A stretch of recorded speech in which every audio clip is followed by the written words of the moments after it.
जाने। ओ बेटा जी, अरे ओ बाबू जी, किस्मत की हवा कभी नरम कभी गरम, कभी नरम गरम कभी गरम गरम, कभी नरम गरम नरम गरम। ओ बेटा जी, किस्मत की हवा कभी नरम कभी गरम, कभी नरम गरम कभी गरम गरम, कभी नरम गरम नरम गरम। ओ बेटा जी,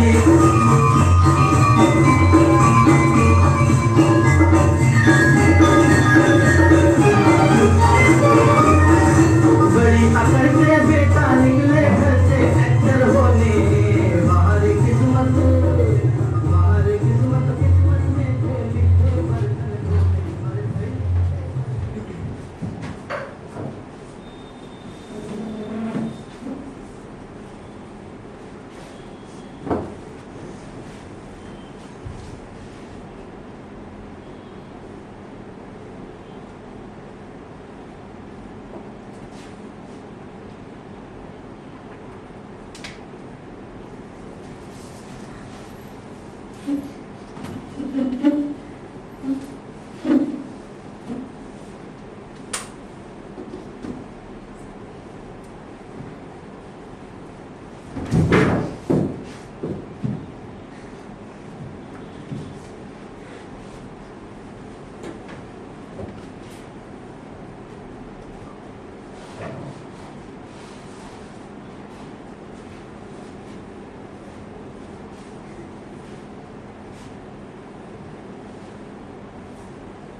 Ones are 2, 2 twos are 4, 2 fours are 6, 2 3s are 6, 2 3s are 6, 2 3s are 6, 2 4s are 8, 2 5s are 10। मेरे भाई साहब मुझसे 5 साल बड़े, लेकिन केवल 3 दर्जे आए। उन्होंने भी उसी उम्र में पढ़ना शुरू किया जब मैंने शुरू किया, लेकिन तालीम जैसे महत्व के मामले में वो जल्दबाजी से काम लेना पसंद न करते थे। वो इस भवन की बुनियाद को मजबूत डालना चाहते थे, जिस पर आलिशान महल बन सके। 1 साल का काम वो 2 साल में करते थे, कभी कभी तो 3 साल भी लग जाते थे। अगर बुनियाद ही पुख्ता ना हो तो मकान कैसे पायदार बने? मैं छोटा था, वो बड़े थे। मेरी उम्र 9 साल की थी, वो 14 साल के थे। उन्हें मेरी तंबीह और निगरानी का पूरा और जन्मसिद्ध अधिकार था, और मेरी शालीनता इसी में थी कि मैं उनके हुक्म को कानून समझूं।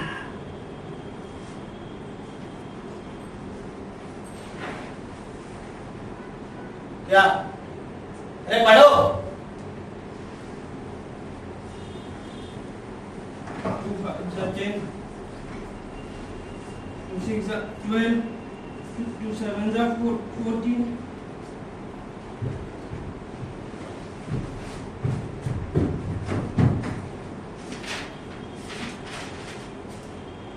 वो स्वभाव से बड़े अध्ययनशील थे, हरदम किताब खोले बैठे रहते, और शायद दिमाग को आराम देने के लिए कभी कॉपी पर, कभी किताब के हाशियों पर कुत्ते, बिल्लियों, चिड़ियों की तस्वीरें बनाया करते।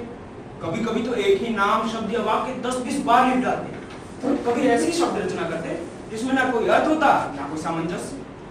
मसलन एक बार उनकी कॉपी पर मैंने ये इबारत देखी, स्पेशल, अमीना, भाइयों भाइयों, राधे श्याम, श्रीयुक्त राधे श्याम, 1 घंटे तक। इसके बाद ये एक आदमी का चेहरा बना हुआ था। मैंने बहुत चेष्टा की कि इस पहेली का कोई अर्थ निकाल सकूं, लेकिन असफल रहा। अब मुझे उनसे पूछे 10 राज ना हुआ। वो 9वीं जमात में थी और मैं 5वीं में। मेरे लिए उनकी रचनाओं को समझना छोटा मुंह बड़ी बात है। मेरा जी पढ़ने में बिल्कुल न लगता था। मौका पाते हॉस्टल से निकलकर मैदान में रहता, तो कभी कंकरिया उछालता, कभी कागज की टिकिया उड़ाता, और कहीं कोई साथी मिल गया तो पूछना है क्या, कभी 4 दीवार पर चढ़कर नीचे कूदे, कभी फाटक पर साहब से आगे पीछे चलाते हुए मोटर कार का नाम निकाले। चल ठीक है, बजा लेके आ दिवस।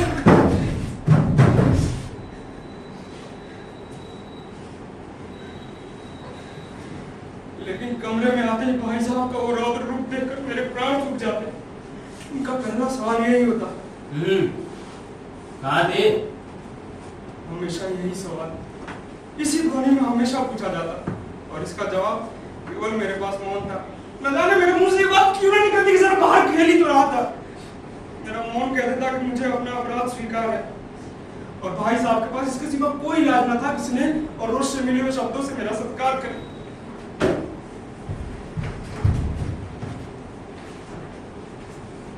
पढ़ो।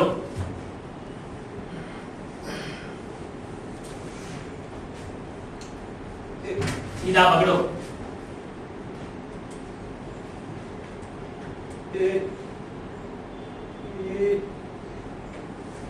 इस तरह पढ़ोगे अंग्रेजी? हाँ, इस तरह पढ़ोगे? ऐसे पढ़ोगे ना तो पढ़ते रह जाओगे, कुछ ना आएगा। अंग्रेजी पढ़ना बच्चों को खेल नहीं है कि जो चाहे आए कि खेल ले। उसके लिए आंखें फोड़नी पड़ती है, खून जलाना पड़ता है, तब जाकर कहीं विद्या आती है। और आती भी क्या है? हाँ, कहने को तो आ भी जाती है, मगर बड़े बड़े विद्वान भी शुद्ध अंग्रेजी लिख नहीं पाते, और बोलना तो भूल ही जाओ। और मैंने तो तुमसे बड़े घोंगा हो कि मुझे देखकर भी सबक नहीं देते कि मैं ये कितने मेहनत करता हूँ, कितनी खुशामद करता हूँ, ये तुम अपनी आंखों से देखते हो? हाँ, अगर नहीं देखते तो तुम्हारी आंखों का कसूर है, तुम्हारी बुद्धि का कसूर है। तुमने मुझे कभी बाहर घूमते हुए देखा? रोज ही ना जाने कितने क्रिकेट हॉकी के मैच होते हैं, मैं आज तक नहीं भटकता। ऊपर से एक ही दर्द में 2-3 दिन साल तक पढ़ता रहता हूँ। तुम कैसे अंदाजा लगा सकते हो कि वो खेल कूद के अपना समय बर्बाद करके पास हो जाओगे? हाँ, नहीं, मुझे तो 2-3 साल लग गया था, लेकिन तुम तो आजीवन एक ही दर्जे में पड़े रहोगे। अगर यूं ही समय बर्बाद करना है तो गांव जाओ, गांव जाओ की गुलियत ना खेलो, बाबा की कमाई तो बेकार में बर्बाद करो, मरो। मैं लताड़ सुनकर आंसू बहाने लगता। जवाब ही क्या था? अपराध मैंने किया, लताड़ कौन से? भाई साहब उपदेश की कला में निपुण थे। ऐसी ऐसी लगती बातें कहते, ऐसे ऐसे सुक्ति बाण चलाते कि जिगर के टुकड़े टुकड़े हो जाते और हिम्मत टूट जाती। इस तरह जीत और मेहनत करने की शक्ति मैं अपने में ना पाता, और उस निराशा में जरा देर के लिए सोचने लगता, जो काम मेरे बूते का है ही नहीं, उसमें हाथ डालकर अपनी जिंदगी क्यों खराब करूं? लेकिन घंटे 2 घंटे के बाद निराशा के बादल फट जाते, और मैं ज्यादा करता कि आगे से खूब जी लगाकर पढ़ूंगा। चटपट एक टाइम टेबल बना डालता। अब बिना पहले से कोई नक्शा स्कीम तैयार किए कि काम कैसे शुरू हो, टाइम टेबल में खेल कूद की जगह बिल्कुल उड़ जाती। प्रातः काल 6 बजे उठना, मुंह हाथ धो नाश्ता कर पढ़ने बैठ जाता। 6 से 8 तक अंग्रेजी, 8 से 9 तक हिसाब, 9 से 9:30 तक इतिहास, फिर भोजन करके स्कूल। 3:30 बजे स्कूल से वापस आकर आधा घंटा आराम, फिर 4 से 5 तक भूगोल, 5 से 6 तक ग्रामर, फिर आधा घंटा हॉस्टल के सामने टहलना, फिर 6:30 से 7 तक अंग्रेजी कॉम्पिटिशन, फिर भोजन करके 8 से 9 तक अनुवाद, 9 से 10 तक हिंदी, 10 से 11 तक विविध विषय, फिर विश्राम। मगर टाइम टेबल बना लेना एक बात है, उस पर अमल करना दूसरी बात। पहले ही दिन उसकी अवहेलना शुरू हो जाती। मैदान की वो सुखद हरियाली, हवा के वो हल्के हल्के झोंके, फुटबॉल की वो उछल कूद, कबड्डी की वो धावभाग, वॉलीबॉल की वो तेजी और फुर्ती मुझे अज्ञात और अनिवार्य रूप से खींच ले जाती। और वहां जाते ही मैं सब कुछ भूल जाता। वो जानलेवा टाइम टेबल वहां किसी की याद न रहती, और भाई साहब को नसीहत और फजीहत का अवसर मिल जाता। मैं उनके साये से दूर भागता, उनकी आंखों से दूर रहने की चेष्टा करता, कमरे में इस तरह दबे पाव आता कि उन्हें खबर न हो। अगर उनकी नजर मेरी ओर पड़ी और मेरे प्राण निकले, हमेशा सिर पर नंगी तलवार लटकती मालूम होती। फिर भी जैसे आदमी मौत और विपत्ति के बीच पड़कर भी मोह और माया के बंधन में जकड़ा रहता है, मैं फटकार और घुड़कियां खाकर भी खेल कूद का तिरस्कार न कर सकता था। सालाना इम्तिहान हुआ।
और मैं पास हो गया, दर्जे में प्रथम आया।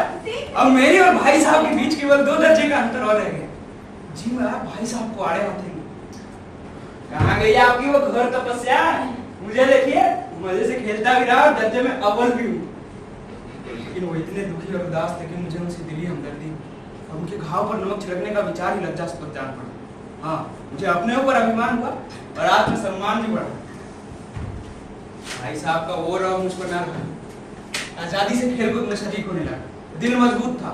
अगर उन्होंने फिर मेरी फजीहत की तो साफ साफ कह दूंगा, आपने अपना खून जलाकर कौन सा तीर मार लिया? मैं तो खेलते कूदते दर्जे में अव्वल आ गया।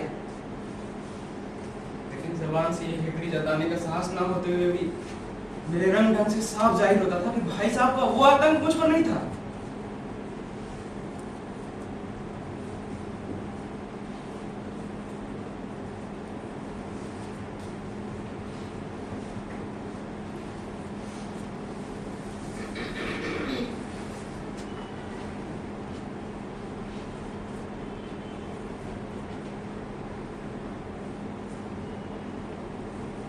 भाई साहब ने इसे भाप लिया। उनकी सहज बुद्धि बड़ी तीव्र थी। जब एक दिन भोर का सारा समय में खुली डंडे की भेंट करके ठीक भोजन के समय लौटा, दोनों भाई साहब ने तलवार खींच ली और मुझ पर टूट पड़े। देखता हूँ, नहीं साल पास हो गए, दर्जे में अव्वल आ गई, तुम्हें दिमाग हो गया है? बहुत बड़े नेता बन गए तुम। भाईजान घमंड तो बड़े बड़ों को ले डूबा। तुम कहाँ के शेर हो? इतिहास में रावण बात तो पढ़ा ही होगा। पढ़ा था? उसके चरित्र से कौन सा उपदेश लिया तुमने? कहीं वहीं पढ़ गए। मैं निमदान बात कर लेना बड़ी बात नहीं है, बड़ी बात है बुद्धि का विकास। जो कुछ पढ़ो उसका अभिप्राय समझो। रावण भूमंडल का स्वामी था और ऐसे राजाओं को चक्रवर्ती कहते हैं। हाँ, इस समय अंग्रेजों का राज्य का विस्तार बहुत बड़ा हुआ है, पर उन्हें चक्रवर्ती नहीं कहते। रावण चक्रवर्ती राजा था और संसार के सभी मई उसे कर देते थे। यहाँ तक कि बड़े बड़े देवी देवता उसके गुलाम थे। आग और पानी के देवता तक उसके दास थे, मगर उसका अंत क्या हुआ? घमंड ने उसका नामो निशान तक मिटा दिया। कोई चुल्लू भर पानी देने वाला भी ना बचा उसमें। अरे मैं चाहता हूँ इंसान चाहे जो कुछ कुकर्म करे पर अभिमान ना करे, इतराय नहीं। अभिमान किया और दीन दुनिया दोनों से गायब। शैतान का ब्याज पड़ा ही होगा। उसको ये अभिमान था कि ईश्वर का उससे बड़ा चाहने वाला भक्त कोई है ही नहीं। उसका अंत क्या होगा? स्वर्ग से नरक की ओर ढकेल दिया गया। शायरूम ने भी एक बार अभिमान दिखाया था, भीख मांग मांग कर मर गया। और अभी तो तुमने केवल एक दर्जा पास किया, अभी से सिर्फ फिर गया तुम्हारा। तब तो पढ़ लिए तुम। ये समझ लो तुम अपनी मेहनत से पास नहीं हुए भाई। किसी अंधे के हाथ बटेर लग गई है, बटेर। और बटेर सिर्फ एक बार लगती है, बार बार नहीं। फिर तो गुल्ली डंडा में भी कभी कभी बहुत अच्छा निशाना लग जाता है, लेकिन इसका मतलब ये नहीं कि वो अव्वल खिलाड़ी है। अव्वल खिलाड़ी वो है जिसका कोई निशाना खाली ना जाए। मेरे खेलों पर ना जाना ना। जिस दिन मेरे दर्जे में आ गए ना, दांतों पसीना आ जाएगा। जबर जबर और ज्योमेट्री के लोहे के चने चबाने पड़ेंगे और ये इंग्लिस्तानियों का इतिहास याद करना पड़ेगा। शहनशाह के नाम याद रखना आसान समझते हो? आठ आठ तो हिंद्रियों गुजरे, कौन सा कांड किस हिंद्र के समय में हुए, सब याद करना आसान समझते हो? दर्जनों जेम्स हुए, दर्जनों विलियम और कोरिया के भाव से चार्ल्स। दिमाग बनना जाता है, आंधी रोग हो जाता है। अबाबों के नाम ही नहीं खत्म होते। एक ही नाम के पीछे एकम, दूपम, त्रियम, चौवन लगाते चले गए। अरे भाई मुझसे पूछ लेते 10 लाख नाम गिना देता। और ज्योमेट्री तो बस खुदा ही पता। ये देखो, ये ए बी सी की जगह बी सी ए लिख दिया तो पूरा नंबर का है। अरे कोई निर्दयी मुमकिनों से ये तो पूछ लो कि ए बी सी और बी सी ए में क्या अंतर है? क्यों व्यर्थ की बातों के लिए छात्रों का खून करते हो भाई? नहीं, भात दाल रोटी खाई या दाल भात रोटी खाई, इसमें क्या रखा है? मगर नहीं, ये तो चाहते हैं बच्चे पुस्तक का एक पन्ना रख डाले और इसी रटन का नाम शिक्षा रख छोड़ा। ये देखो, इधर देखो, इस रेखा पर लंब गिरा तो आधार लंब से दुगना हो जाएगा। ठीक है, पूछो इस प्रयोजन, पूछो ना प्रयोजन। दुगना है, आधा हो गया हमारी वजह से। लेकिन अगर परीक्षा में पास होना है तो ये सब खुराफात करनी पड़ेंगे। अब कह दिया कि समय की पाबंदी पर एक निबंध लिखो जो 4 पन्नों से कम का ना हो। अब आप कॉपी खोलिए, कलम हाथ में लीजिए और उसके नाम को रोते रहिए। नहीं, मुझे बताइए कौन नहीं चाहता कि समय की पाबंदी बहुत अच्छी चीज है, उससे आदमी के जीवन में सही अमल रहता है और तो और दूसरे लोगों को उस पर स्नेह होने लगता है। भाई यहाँ तक कि उसके कारोबार में भी उन्नति होने लगती है। मगर इस छोटी सी बात को 4 पन्ने में भरने की जरूरत, ये तो बल्कि समय की बर्बादी, उसका दुरुपयोग है कि किसी बात को ठूस ठूस के कहा जाए। अरे भाई आदमी चाहता है उसे जो कुछ कहना है झटपट कहे अपने इरादे, मगर नहीं, आपको 4 पन्ने भरने पड़ेंगे, वो भी फुल स्केप पकड़ के। अनर्थ तो तब हो जाता है जब ये लोग कहते हैं संक्षेप में लिखो। साहब संक्षेप में तो 4 पन्ने हुए, नहीं तो शायद 100-200 रिकॉर्ड है। उल्टी बात है कि नहीं? हम बच्चे भी इतनी बात समझते हैं, मगर उन अध्यापक महोदय को कौन समझाए? ऊपर से दावा करते हैं हम अध्यापक हैं। तो लाला दर्जे में पास हो गए तो पांव जमीन पर नहीं दिखते तुम्हारे? लाभ फेल हो गया हूं लेकिन तुमसे बड़ा हूं, जिंदगी को जीने का मुझे तुमसे कहीं ज्यादा अच्छा अनुभव है, इसलिए जो कुछ कहता हूं उसकी गिरा बांध लो, नहीं पछताओगे। अब नहीं आई तुम्हें? स्कूल का समय निकट था, नहीं ईश्वर जाने ये उपदेश माला कब समाप्त होगी। आज भोजन में मुझे नहीं स्वाद लग रहा था। जब पास होने पर ये तिरस्कार हो रहा है तो इन्होंने वो शायद प्राणी ले लिए। जब भाई साहब ने अपने दर्जे की पढ़ाई के लिए जो भयंकर चित्र खींचा था उसने मुझे भयभीत कर दिया। स्कूल छोड़कर घर नहीं भागा, यही ताज्जुब है। लेकिन इतने तिरस्कार पर भी पुस्तकों में मेरी रुचि ज्यों की त्यों बनी रही। हाँ, खेल का कोई अवसर हाथ फिरा जाने देता, पढ़ता भी मगर बहुत कम, इतना कि रोज का टास्क पूरा हो जाए और दर्जे में जलील ना होना पड़े।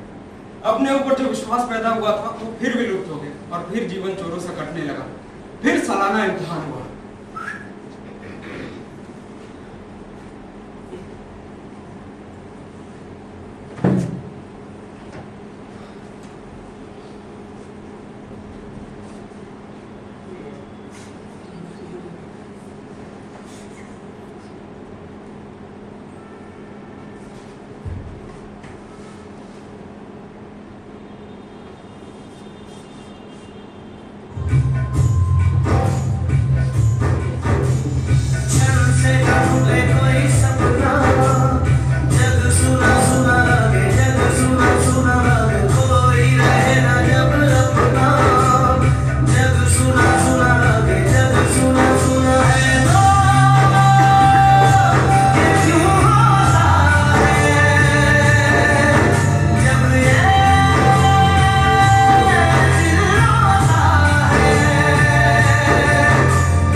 दर्जे में प्रथम आया, मुझे खुद अचरज हुआ।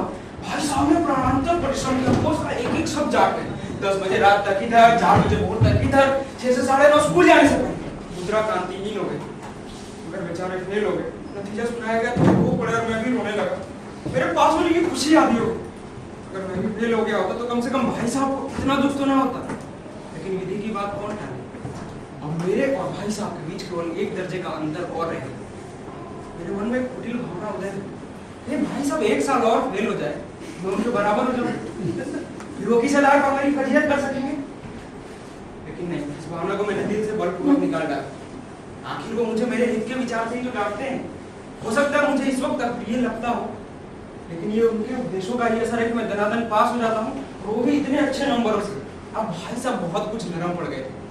कई बार मुझे डांटने का अवसर पाकर भी उन्होंने धीरज से काम लिया। शायद वो अब खुद समझने लगे थे कि मुझे डांटने का अधिकार उन्हें नहीं था। जीवन में अब हम अपनी दूसरी कड़ी यानी कि दूसरा नाटक प्रस्तुत करने जा रहे हैं, जो इस्मत किस्से की कहानी है, जिसके निर्देशक हैं कृष्णा उपाध्याय जी और कलाकार भी हैं कृष्णा उपाध्याय जी। हम ये प्रस्तुति लेकर आ रहे हैं, हम आशा करते हैं आपको जरूर पसंद आएगी। एक बार आपसे पुनः अनुरोध है, कृपया करके अपने मोबाइल साइलेंट मोड पर करें ताकि आप इस प्रस्तुति का आनंद ले पाए। लीजिए प्रस्तुत है नाटक घर वाली।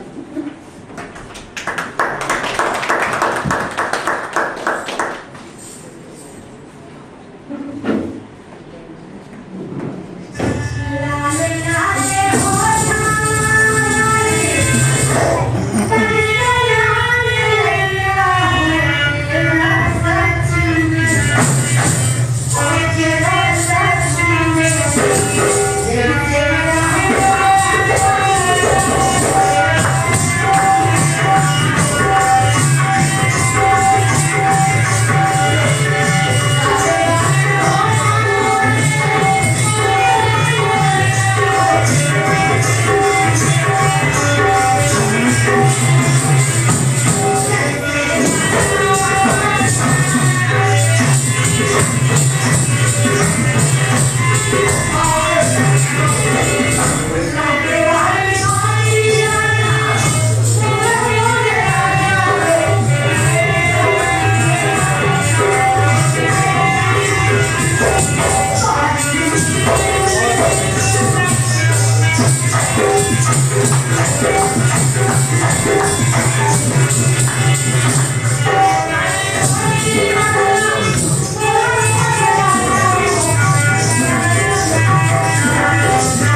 से हो?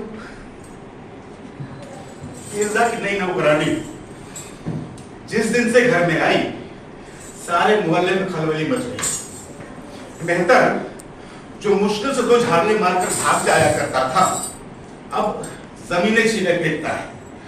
ग्वाला जो दूध में पानी की छींटे मारकर सिर मोड़ जाया करता था अब घर से ही कढ़ा हुआ दूध लाने लगा।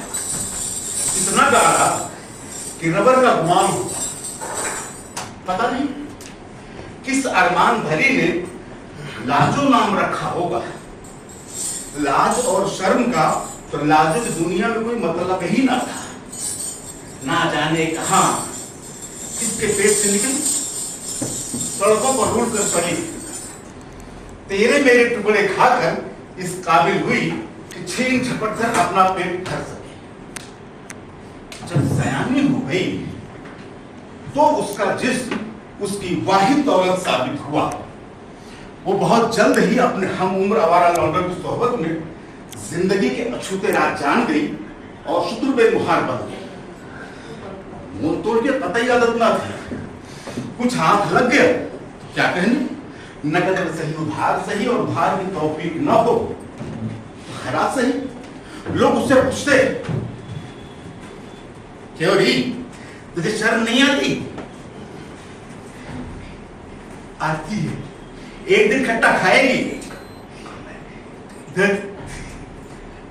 लाजो को क्या परवाह थी, वो तो खट्टा मीठा एक साथ नकार जाने की आदि थी। सूरत बला की मासूम पाई थी, आंखें बिना काजल के कलोल भरी, छोटे छोटे दांत, मीठा रंग, क्या फिक्र किस्म के बरगलाने वाली चाल पाई थी कि देखने वालों की जुबानें रुक जाती और आंखें बकवास करने लगती। मिर्जा तुम्हारे हाथ से रुपया थोक थोक कर तो हो गए थे। बस एक छोटी सी बिसात खाने की दुकान थी जिसे वो जनरल स्टोर कहा करते थे। घर जाकर शादी कराने की फुर्सत न मिलती। कभी व्यापार इतना मंदा हो जाता कि दीवारा निकलने की नौबत आ जाती और कभी टूट कर बिक्री होती कि सर उठाने की मोहलत न मिलती तो सिर पर चेहरा बनवाने की बात ही कहा। बख्शी मिर्जा का लंगोटिया यार। बख्शी को लाजो बस स्टॉप पर मिली थी। बीवी पूरे दिन से थी, नौकरानी की जरूरत थी। अब बच्चा हो गया, मारकर निकाल दिया। अब लाजो तो पिटने और निकाले जाने की आदि थी, मगर बख्शी को उसकी कुछ नक्सी लग गई थी। इसलिए उसने सोचा लो भाई इसे मिर्जा कहां डाला थे? अरे दिन भर कंजेटर मिट्टी पड़ी कराते हैं, ये मुक्का मारने के कर रहे थे। लाहौल बिला कुव्वत, मैं नीच औरतों घर में डालने का कायल नहीं हूं। ये भी सारा काम काज करेगी? अरे नहीं भाई, इसे अपने साथ क्यों नहीं ले जाते? अब एक आदमी का टिकट आया है, पूरे कुनबे का नहीं।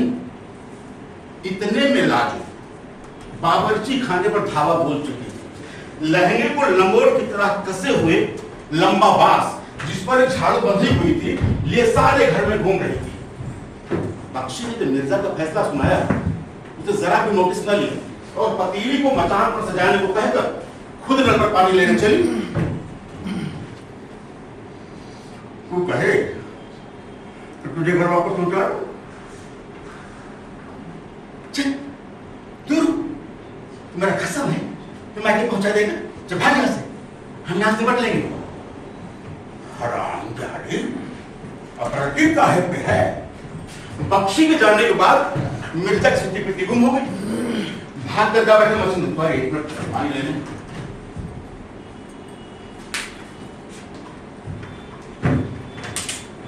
मिर्जा की सच्ची पिट्टी गुम हो गई।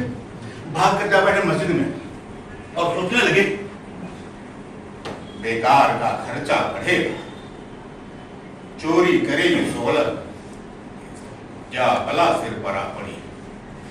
मगरिब की नमाज के बाद जब लौटे तो हक्का बक्का, जैसे मरहुमा की अम्मा वापस तशरीफ ले आई। घर चंदन हो रहा था, पानी पीने का कोरा मटका जिस पर मजा हुआ कटोरा झिलमिला रहा था, साफ लालटेन जगमगाती। मियां खाना उतार दूं? खाना तैयार है, गरम गरम रोटी डालती हूँ, अभी आप बैठिए। बिना जवाब सुने लाजो रसोई घर में चली गई और आलू पालक की तरकारी, धुली मूंग की दाल, जीरा प्याज से बघारी हुई।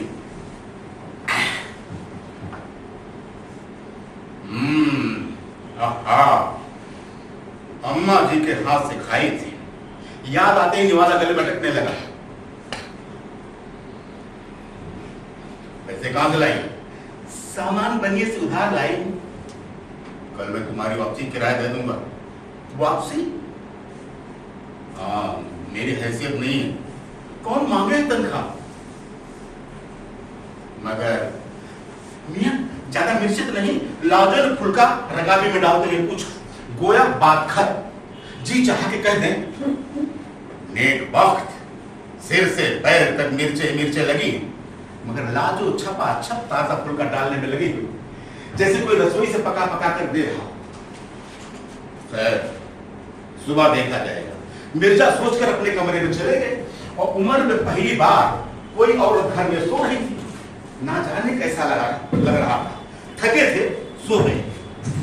सुबह जब उसने उनके जाने की बात छेड़ी तो लाजो ने अल्टीमेटम दे दिया,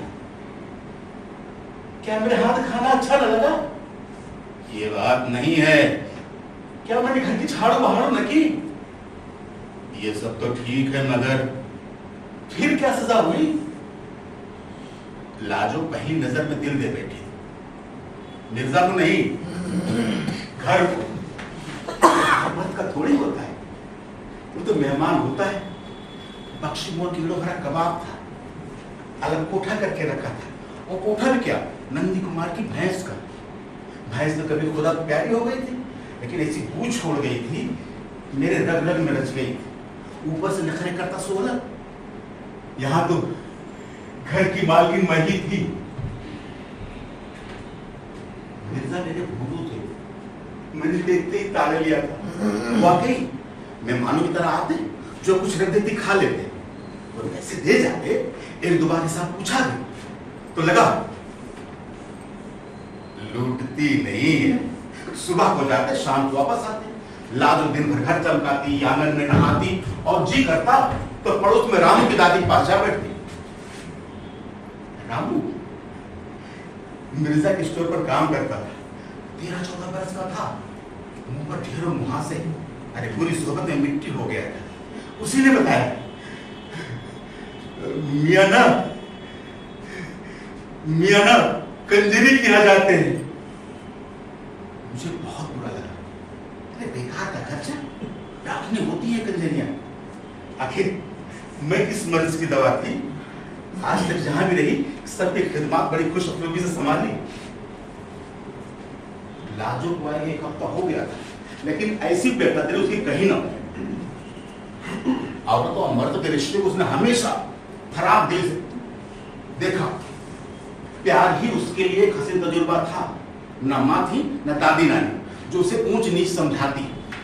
इस मामले में लाजो पड़ोस की बिल्ली थी, जो बिल्लों की इंतिफाक को अपना हक समझती थी। इधर उधर से 2-4 पैगाम आता है, लेकिन लाजो ने मना कर दिया कि लोग हंसेंगे मिर्जा पर। इधर मिर्जा बर्फ का कूदा बने बैठे थे और अंदर से बेचारे की ज्वालामुखी खटक रही थी। जानबूझकर घर से कटे कटे से रहते। दिल का अजीब बात था। उनकी इस दहशत में मोहल्ले के मंचलों का भी कुछ हाथ था। जिधर देखो लाजो के चर्चे। आज उसने दूध वाले का मुंह तोड़ लिया, कल उसने पनवाड़ी के मुंह पर गोबर दे मारा। वो जिधर भी निकल जाती, लोग दिल हथेली पर लेकर दौड़ पड़े। गली में अगर उसे मास्टर जी मिल जाते, शिक्षा देने पर उतारू हो जाते। मस्जिद से निकलते हुए मुल्ला जी उसे खड़ों की खनखनाहट सुनकर आयातल कुर्सी पढ़ने लगते। मिर्जा को चिढ़े हुए थे घर में घुसे। लाजो उसी से मैं नहा कर निकली हुई थी। गीले बाल शानों पर पड़े हुए थे। चूल्हा फूंकने की वजह से गाल तमतमा रहे थे। आंखें छलक आई थी। मियां को बेवक्त आया देख उसने खीस निकोस दिए। मिर्जा बड़बड़ा कर गिरने से बचे और चुपचाप सर झुकाकर रोटी खाई और भाग कर जा बैठे मस्जिद में। मगर दिल घर पे ही पड़ा। जब लौटे तो देखा लाजो दरवाजे पर किसी से झगड़ रही थी। मिर्जा को देखा तो मटक गया।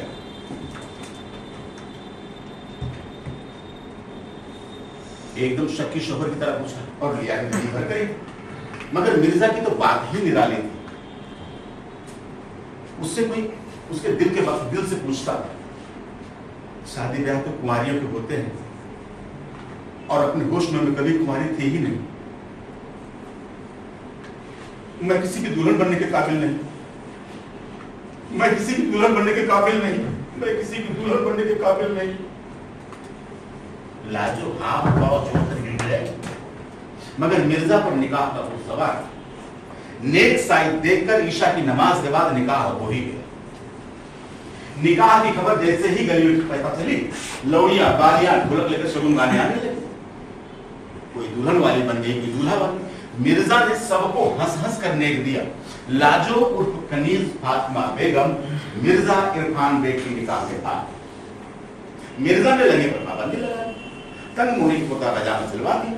अब लाजो उर्फ कनीज फातिमा बेगम को दोनों टांगों के बीच में खुला गया था। अब दो अलग अलग टांगे जिसमें दोनों टांगों के बीच में कपड़ा आता है, मेरा झंझट बार बार तुझे रुकावट खींच जाती। पहली फुर्सत उसने पायजामा उतार कर आलगनी पर डाला और लहंगा उतार कर सिर से पहन ही रही थी कि मिर्जा आ गए। उसने लहंगा कमर पर बांधने के बजाय छोड़ दिया। लाहौर बिला कुव्वत, मिर्जा गरजे और चादर खींचकर उस पर डाल दी और ना जाने क्या भाषण ठाड़ा और अच्छा खासा लहंगा उठाकर चूल्हे में छोड़ दिया। वो चोर सी बैठी रही।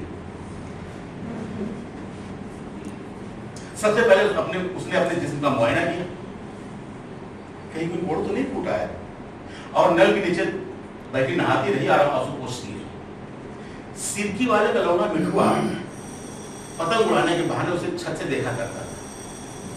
बारात वो इतनी उदास थी कि ना उसने उसे जूती से धमकाया और न खाकर कोठे पे गई, पर चादर खींचकर डाल ली। आखिरकार शैतान की आंख से निवरिया चढ़ाई, मरे पर 100 दर्रे ऊपर से कमर बंद सटक गई। चिल्ला चिल्ला कर गला पड़ गया, बिल्लो वाई का कमर बंद पड़। इस बंदूक के खिलाफ को ना जाने किस बदमाजा ने इजाद किया होगा। जितनी बार बाथरूम जाऊं खोल मारा। मिर्जा को चिढ़े हुए से घर में घुसे, कमर बंद फिर से कट गया था। लाटों से खींचने की कोशिश कर रही थी। मिर्जा को उस पर प्यार कर गया। उन्होंने चुमकार को उसे गोद में समेट लिया और काफी तिकड़मों के बाद कमरबंद हाथ में आया। अब उसे कमरबंद से उतनी शिकायत न रही। एक मुसीबत और खड़ी हो गई। जो पहले लाजो की रानाइयां थी, अब मिर्जा के दुल्हन की बेहयाइयां बन गई। ये बाजारू औरतों के लटके झटके शरीफ जातियों पर जेब नहीं देते। वो उनके ख्वाबों की रिवायती दुल्हन न बन पाई कि मिर्जा उससे प्यार की भीख मांगे, वो शर्माए, ये जिद करे, वो रूठ जाए, ये मनाए। अरे लाजो तो सड़क का पत्थर थी, उसे सेजों का फूल बनने का गुण ना आता। मिर्जा ने डांट डपट कर लगामे लगाई। आखिरकार बंदरिया को सुधार दिया। अब मिर्जा निहायत ही मुतमईन थे। उन्होंने लाजो को शरीफ जाति बनाकर ही दम लिया। ये बात और थी कि अपने घर जाने की उतनी जल्दी नहीं हुआ करती थी। वो अपने यार दोस्तों को रुपए दिया करते थे ताकि लोग उन्हें चोरों का गुलाम ना कहें। माशूक के नाज उठाना और बात है, बीबी की जूती मर्द बर्दाश्त नहीं कर सकते।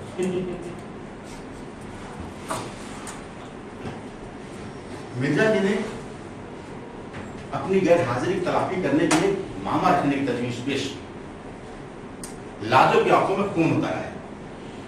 वो जानते थे मैं कनेरी गिना जाते हैं, मोहल्ले के सारे गिना जाते थे। वो अपने घर में किसी की अमल दखल बर्दाश्त न करते। उसके झमझमाते बर्तनों को कोई हाथ लगाए, उसके रसोई में कोई कदम रखे तो टांगे चीर कर रख देगी। वो मिर्जा में साझा बर्दाश्त कर सकती थी, लेकिन इस घर की वही अकेली मालकिन थी। अब मिर्जा लाजो से हफ्तों मुहां से ज्यादा बात न करते। जब उदासता थी तो सब आके सहते थे। अब किसी शरीफ के घर बैठ गई तो माँ बहन बेटी की तरह सबकी हो गई। कोई भूल कर भी टाट के पर्दे के पीछे देखने की निगाह जहमत न उठाता, सिवाय मिठुआ सिरकी वाले लोग ने। वो अभी भी वफा निभा रहा था और पास के छत से पतंग उड़ाता था। जब मिर्जा स्टोर पर चले जाते तो वो नल के नीचे नहाने बैठती आज रात मिर्जा अपने यार दोस्तों के साथ दशहरे की छुट्टी मनाने गायब रहे।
बीकानेर के राजकुमार को ये इल्म होता इस सुअर का शिकार क्या क्या गुल खिलाएगा, तो वो हरगिज जैसलमेर रियासत के अंदर तक सुअर का पीछा न करते।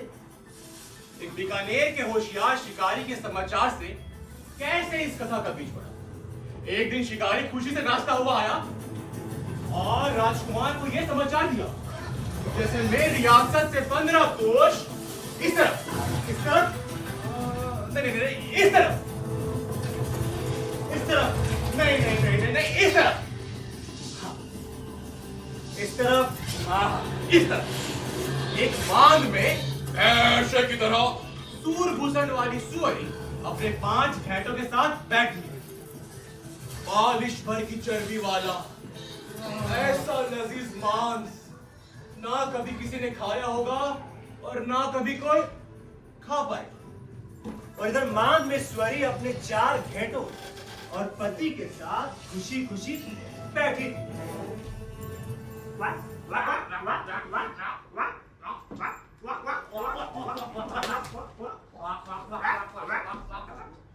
इस दुनिया में तुमसे ज्यादा समझदार और कौन हो? वैसे एक बात पूछूं? पूछो, बताओगे? जरूर। अपने पेट के जाए बच्चों और सुहाग के राखनहार पति से बढ़कर इस दुनिया में और कुछ है क्या? हाँ है, हाँ है। और वो क्या है? इस मांग की लक्ष्मी वो हम दोनों से कहीं बढ़कर है। अच्छा अच्छा, वाह, बस बस, थोड़ा सा सराहना नहीं कि लगे इतना नहीं।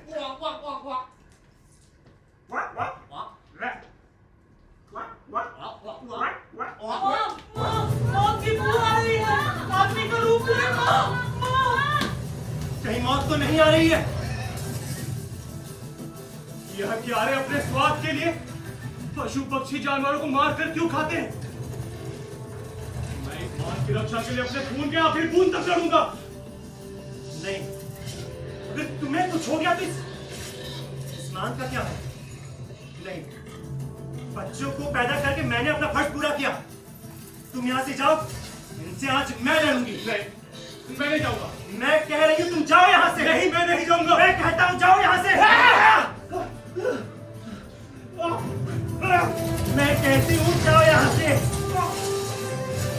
और आंधी की तरह यहाँ से निकल कर जैसलमेर रियासत में जरूर चले जाना और वहां जाके भारतीयों की शरण में पहुंच जाओ। जिंदा रहे तो फिर मिलेंगे। जाओ यहाँ से। मैं नहीं जाऊंगा तुम्हें छोड़ के। मैं कहती हूँ जाओ यहाँ से, जाओ।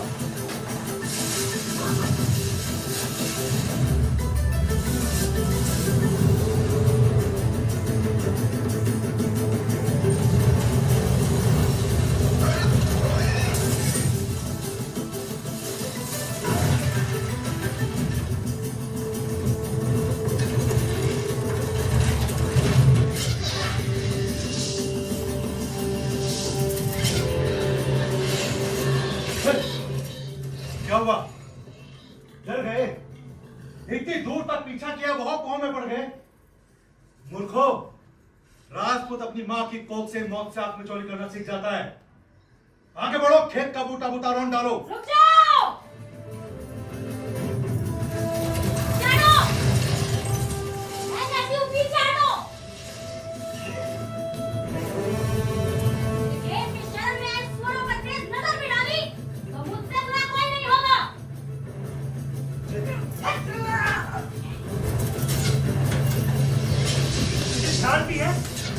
तू किससे बात कर रही है? ध्यान तो ये रखना चाहिए कि मेरे खेत के शरण में आए जानवरों का पीछा अगर भगवान भी करे, उनकी दाल भी यहाँ नहीं गलेगी। भगवान की दाल गले या ना गले, मेरी दाल जरूर गलेगी। ज्यादा चू चपड़ की तो पूरी रियासत को मिट्टी में मिला दूंगा। अच्छा, मर्दों को भेज, मैं औरतों के मुंह नहीं रखता। भाटियों से लगता है अब तक तुम्हारा पाला नहीं पड़ा। इस उजड़ के मुंह की लग रहे हो? अगर ऐसे आरो गैरो के रोके कुआं रुकने लगे तो कर लिया राज है। बरसी तीर भाले के आगे इस गोफन की क्या बिसात? आगे बढ़। मैं कहती हूँ पीछे हटो, पीछे हटो, हट, पीछे।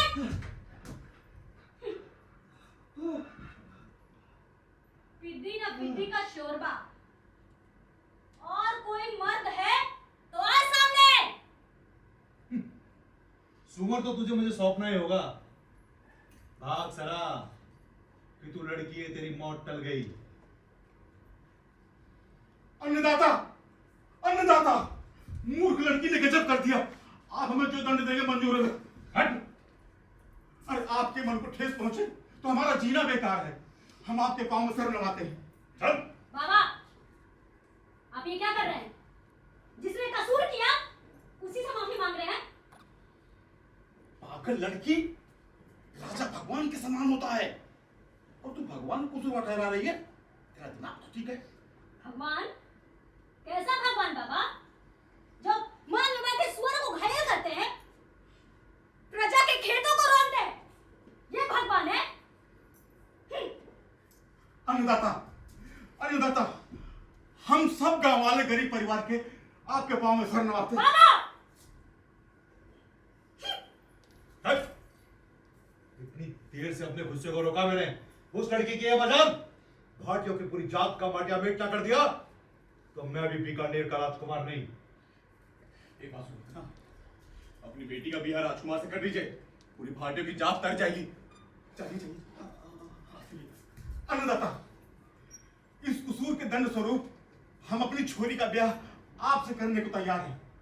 ब्याह के बाद उसके साथ जो बर्ताव चाहे करें। अब तुम इतनी मान मनोरी से मेरे हाथ पैर जोड़ रहे हो तो मेरा भी गुस्सा ठंडा हो गया। और सोचा तो बहुत कुछ था, पर पूरी भाटियों की जात की खैर मनाओ कि गम खा रहा हूं। जाओ, खड़े खड़े मेरा मुंह क्या देख रहे हो? अब ब्याह की तैयारी करो। मैं लगन और मुहूर्त के फेरे में पड़ने वाला नहीं हूं। जाओ।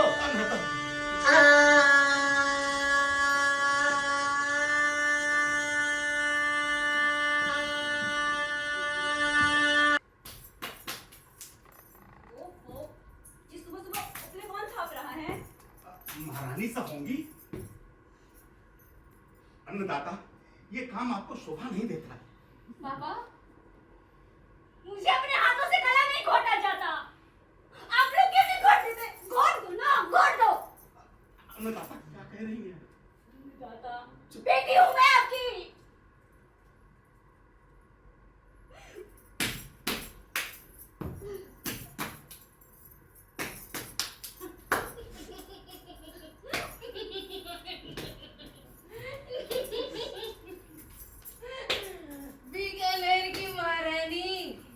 बीकानेर की महारानी उपले छाप रही है।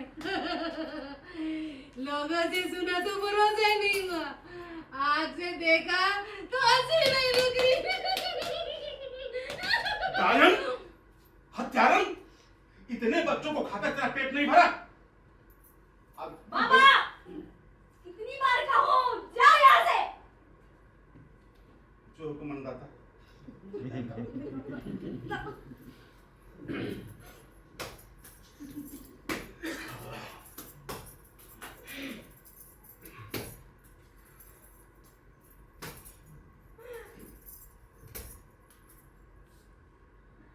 ये सब मुझे पागल समझते हैं, तो मैं कौन इनको समझदार गिनती हूँ? अलबत्ता तू ही मुझे मेरे जोड़ की दिखती है। तुझे तो मैंने पहले ही अलग छोड़ रखा था, देखा मेरी परख से ही निकली। अगर तू मुझे पागल समझती है तो मेरी जूती की नोक पर। मौसी, जितती है कहाँ? ज्यादा अक्ल से तुझे कहीं बदहजमी ना हो जाए। मेरी जितनी अक्ल तो तू 7 जन्म में भी नहीं पा सकेगी। मैं तेरा दुख समझती हूँ, पर मेरा दुख तो स्वामी यमराज भी नहीं जानते।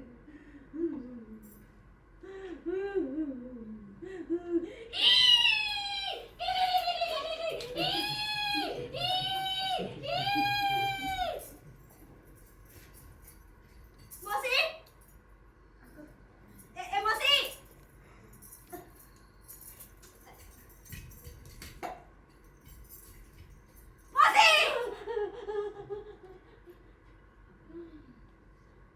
तूने नहा कितनी जल्दी कर दी। थोड़ी देर और अचेत रहने देती। मेरा तो यही सुख का क्षण है। एक जुग बीता चैन से सोए, उसमें भी ऐंजा बैंजा सपना मेरा पीछा ही नहीं छोड़ा। मौसी, तू अपनी मुझे बेटी कहती है ना? अरे वो महारानी मेरे उसका दुख मेरे ठेंगे पर। तू देख, मैं तेरा दुख समझती हूँ, मैं तेरा दुख सुनने आई हूँ, लेकिन पहले मैं थोड़ी अपनी रामायण सुनाऊंगी। बेटी, तेरी ये मौसी जन्म से पगली नहीं थी। तेरी ये मौसी तेरी तरह ही सुंदर थी। जब मैं 7 साल की थी, मैं भी कूदती थी, खेलती थी, और जैसे तू कुंवर रानी से महारानी बनी, एक दिन मैं भी ऐसे कुंवर रानी से महारानी बनी। और अगले ही पल खबर आई कि महाराज बुखार से चल बसे। मेरी माँ माथा पर हाथ लगा रोने लगी, मारी बेटी को काई होएगा, मारी बेटी को काई होएगा। ससुराल को नहीं, पति को नहीं, ससुराल तो अच्छा, उन्हें माथा पर चुन्नी उड़ार ससुराल भेज दियो गयो। मैं ससुराल पहुंची, लेकिन जी से मारो प्रेम लगे, जी को बचो मारे कोख में आयो।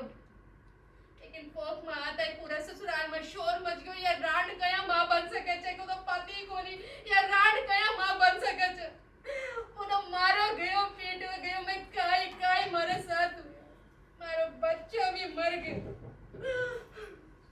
लेकिन मैं उनको नाम कौन बताई, मैं उनको नाम कौन बताई। और मेरे साथ काई हुए बताऊं बेटी कि मैं पगली मौसी होगी। तेरी ये भांजी तेरे साथ पे कभी शक नहीं करेगा। मैं आई तो तेरी रामायण सुनने थी, पर मैं अपनी में बैठी। ये लोग मुझे पागल कहते, कुछ ऐसी थोड़ी कहते, कुछ तो पागलपन है मेरे में। कोई बात नहीं। देख, मैं ना इस दुनिया से पग पग पे हारी हूँ, लेकिन तेरे सहारे मैं इससे इस दुनिया से बदला लूंगी। मैं एक मंत्र साध रही हूँ, अगर ये मंत्र सद गया तो मैं सबको भस्म कर दूंगी, भस्म कर दूंगी। मौसी, हाँ, बात बोलूं? मैंने जो उस दिन राजा से परण लिया, मुझे नहीं लगता वो कभी पूरा भी हो पाएगा। नहीं बेटी, वो परण हमको पूरा करना ही होगा। हम अपनी 4 भैंसिया और 5 कुत्तों के साथ बीकानेर जाएंगे। बीकानेर। पर भैंसिया लाएंगे कहाँ से? बेटी, बेबा का ससुराल, पियर, माँ बाप, ये सब ये पैसा होता है, ये पैसा। अरे मैंने पेट काट काट के इकट्ठा किया है, अब ये पैसा तेरे शुभ कार्य में खर्च हो गए। नहीं, पकड़ पकड़ पकड़, अब हम बीकानेर जाएंगे। बीकानेर, चल चल।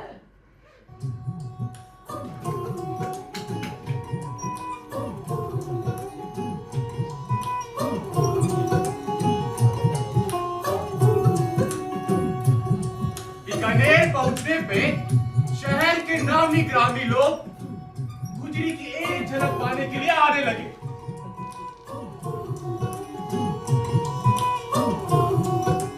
गुजरी की एक झलक मिल जाती तो लोग रात भर सो नहीं पाते।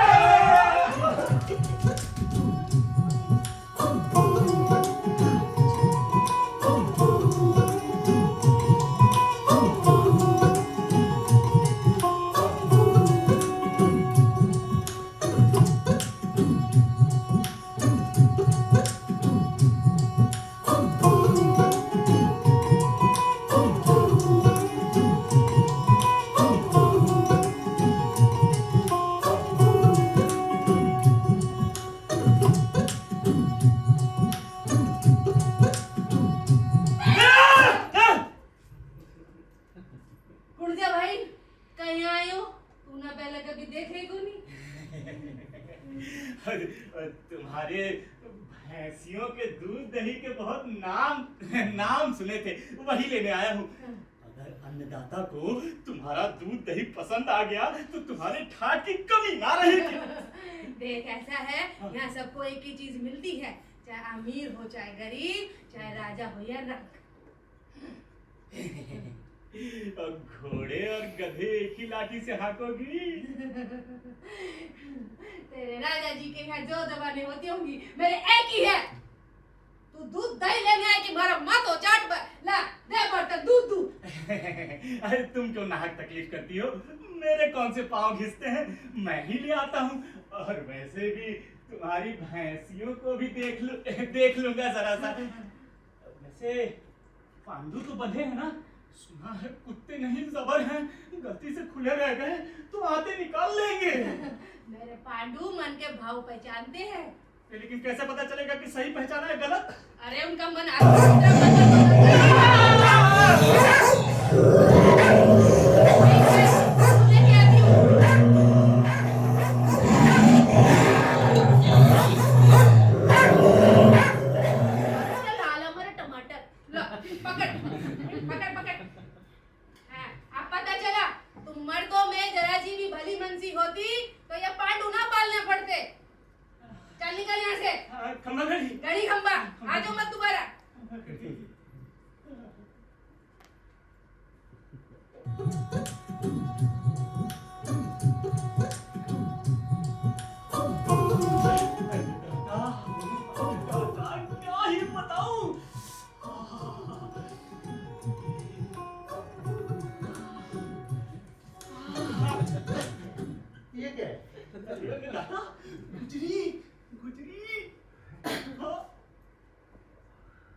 दादा वहां नहीं, यहाँ।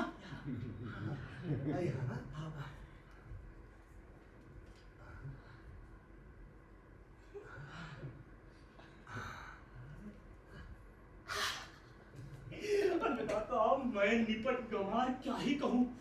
हाँ, अगर आप पंडित और ज्ञानी को भी भेज देते तो वो भी कुछ का वर्णन नहीं कर पाते अन्नदाता।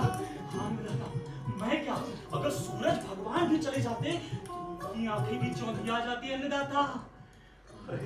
तूने गुजरी की तारीफ कर करके मेरा माथा खराब कर दिया। अब जल्दी से कुछ मिलने की जुगत लगा। हाँ अन्नदाता। अन्नदाता, आप ही अगर कोई जुगत बताए मैं अपनी जान पर खेल जाऊंगा। तू एक काम कर, हाँ, तू दूध देने को से भेज दे, अब बाकी सब मैं संभाल लूंगा। हाँ, ये तरकीब जबर है अन्नदाता। गुजरी नहीं मानेगी। तब देखो, उस गुजरी की औकात क्या औकात कि वो इस राजमहल में आने से मना कर दे। तू जल्दी जा। अभी जाता हूँ। नहीं, कल सुबह जाके बता दे। ए मोरा कभी जा। गुजरी माँ। क्या बात, वापस कैसे आया? गुजरी माँ वापस नहीं आया छोरा? ये तुम्हारा दूध दही अन्नदाता इतने प्रसन्न हुए कहने लगे ये दूध दही नहीं, इमरत है, इमरत। उन्होंने मुझे कहने भेजा है कि सांझ को अपनी बेटी को दूध दही लेकर राजमहल भिजवा दो। तेरे राजा जी को हमारा दूध दही इतना पसंद आया, अरे तो मैं खुद पहुंचा दूंगी, मेरे कौन से पाऊंगी इससे। तुम क्यों नाहक तकलीफ करती हो, बेटी पहुंचा देगी तो क्या हो जाएगा। अरे तू ही अपनी अकल राजमहल में लड़ाया कर, तू जा हटे से मारो मार तो मत कर। कैसे रही मेरी तरकीब? तरकीब तो जबर थी, लेकिन वो गुजरी माँ बहुत ही खड़ूस बुढ़िया है। लगी पूछने, अरे तेरे का दूध दही चाहिए ना, वो दूध दही तेरे को मिल जाएगा, कौन पहुंचाता है कौन नहीं पहुंचाता है, उससे तुझे क्या, जा मर। तू कहता भी क्या, तेरे बूते से बाहर की बात, मुझे कुछ सोचना पड़ेगा। अगर उस बुढ़िया ने घाट घाट का पानी पिया है तो मैं भी बीकानेर का महाराज हूँ।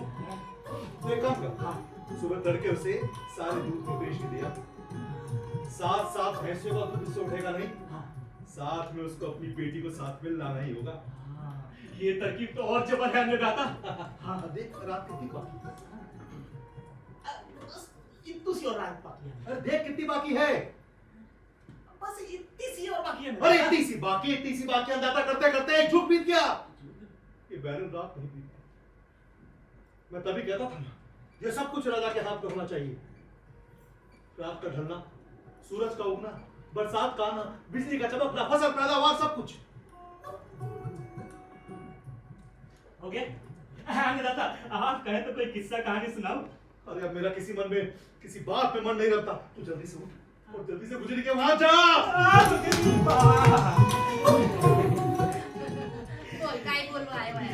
ओ अन्नदाता को तुम्हारा दूध इतना पसंद आ गया है कि उन्होंने कहा घर में बरतने के बाद जितना दूध दही बचे वो सारा राजमहल पहुंचा दो। पहले बता देती हूँ, पहले की बंदी एक भी तोड़ूंगी नहीं। अरे राजा जी ने मुनादी करवा दी तो एक भी बंदी बचेगी ही नहीं। तो मेरा क्या है, मैं दूसरे राज्य में चली जाऊंगी। पहले ही पैर में खाज चाल रही है मारे। चल तू निकाल हटा से, आजा मत मारा। कैसी रही मेरे दिमाग के खजाने सुनती जी नहीं। अन्नदाता तरकीब तो जबर थी, लेकिन उस गुजरी बुढ़िया के आगे कोई काम नहीं करती। अच्छा, लगता है मुझे पूछा अब तूने आने में कितनी देर कर दी। और देख देख सूरज कितना उगा है। देख सूरज है अन्नदाता, ये तो तेरस का चांद है। ज्यादा चपर मत कर, दीवान बना नहीं कि चर्बी तेरे दिमाग में छाने लगी। तो एक काम कर, जल्दी गुजरी मौसी के वहां जा, पीछे पीछे से मैं भी आता हूँ, मेरे आने की खबर दे जा। अरे अन्नदाता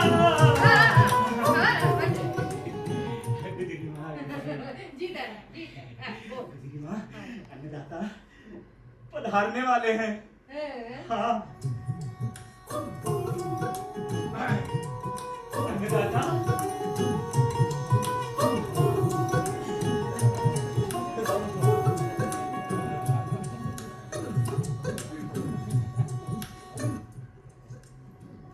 है तेरे राजा जी? अरे ये रहे इतने बड़े अन्नदाता, दिखते नहीं। ये क्या राजा है? आदमियों जैसे आदमी है। मैं क्या, मेरा पांडु भी इनको राजा न मानेंगे? अरे तुम्हें गुजरी माँ को कुछ बताया नहीं क्या? सब बता दिया, बताया ना, बताया। आप दोनों मुझ बुढ़िया से जरूर दिल लगी कर रहे हैं। आप सचमुच के राजा हैं? पर राजा जैसी कोई खासियत तो दिखती नहीं। मेरा है तेजस्वी चेहरा और बड़ी बड़ी आंखें, ये अनमोल वस्त्र, और तुम में मुझे कुछ खासियत दिखाई नहीं देती। इनकी आंखों में ज्यादा तो नहीं है। क्या कर रहे हैं? मैं अनपढ़ गंवार, मैं क्या जानूं इन बड़ी बड़ी बातों को। बताइए कैसे पधारे? कुछ काम था मुझसे, फरमाइए।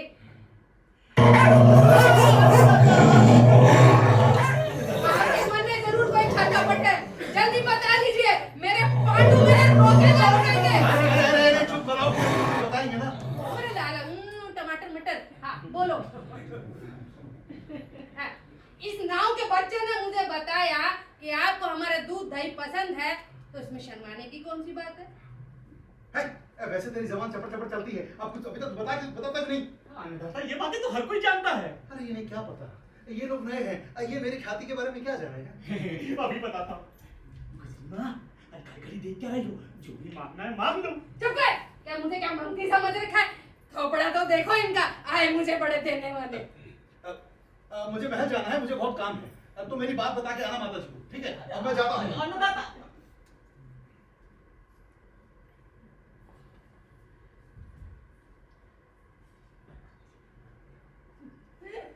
अरे बावड़ा, तो मैंने पहले क्यों कौन बताई ये सारी बात? कुत्तों जो दर मेलो दही दूध। अरे मैंने कौन सी बेटी बिठाई रखनी है, ब्याह तो करना ही है। ब्याह? हाँ। अरे लेकिन अन्नदाता गुजरी से ब्याह नहीं कर सकते, सिर्फ प्रेम कर सकते हैं। तो जिससे ब्याह नहीं कर सकते उसके प्रेम का इतना परपंच क्यों? अरे ये तुम समझती नहीं। देखो, जैसे ही ब्याह की बात राजमहल में पता चलेगी, सभी राज्य के लोग इकट्ठे हो जाएंगे। मुझे तो ये प्रजा और ये राजा दोनों ही बावड़े दिखते हैं। अरे पागल औरत को कैसे समझाऊं? गुजरी माँ, मैं कह रहा था कि प्रेम की कोख से जन्मा हुआ राजगद्दी का वारिस नहीं हो सकता, लेकिन ब्याह की कोख से जन्मा हुआ राजगद्दी का वारिस हो सकता है। अगर आया की बात है तो ये तेरो राजा ठोर ठोर मुंह क्यों मार तो फिरे? देख मैं बता दूं, ब्याह की राजी हो तो मेरी मनाई कौनी? जूते पड़ेंगे। अरे समझ में नहीं हो तो मुना भेज दीजिए, मैं समझा दूंगी तारा राजा ने। हाँ, जा, गणी कहूँगा। गुजरी माँ से मेरे मन की बात। अमन छोरी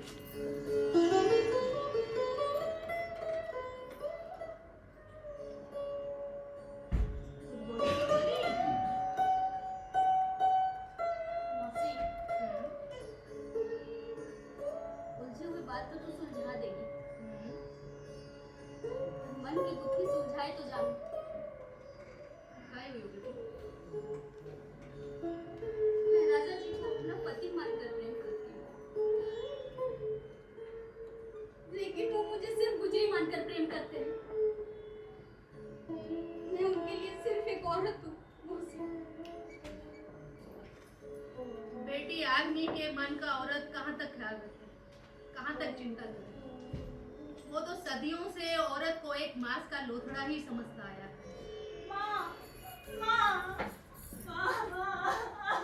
उठ जा बेटी तू, उठ जा बेटी। काय हुई हो? काय नाम है थारू? उठ जा तू।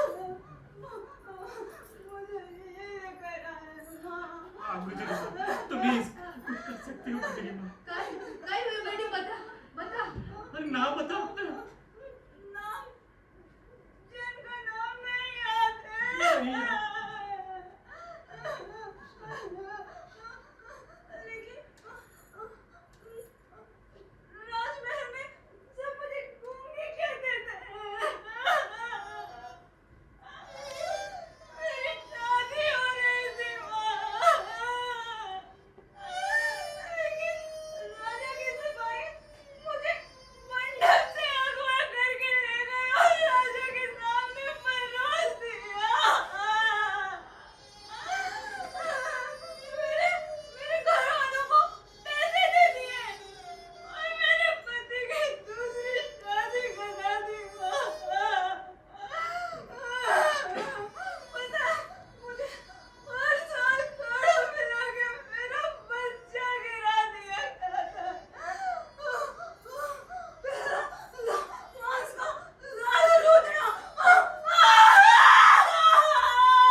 करने को मन नहीं किया।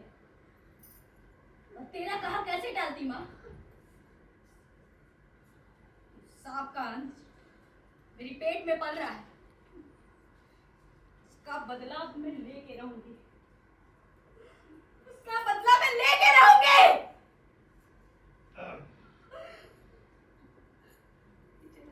मौसी अंदर जाओ।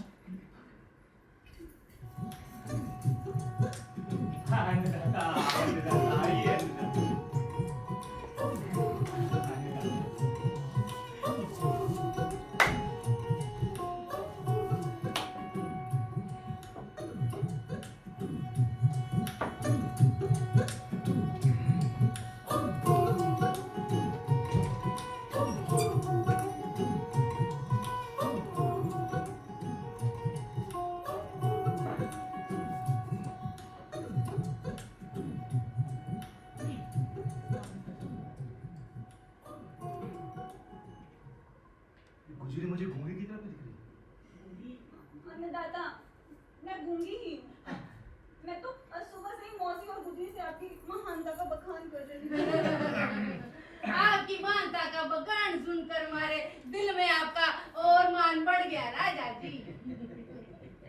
मारे कहे से ये छोरी ना आजाद करो, अपनी रिश्तेदार बनाओ, नहीं तो बुलाऊं पांडुआना भी।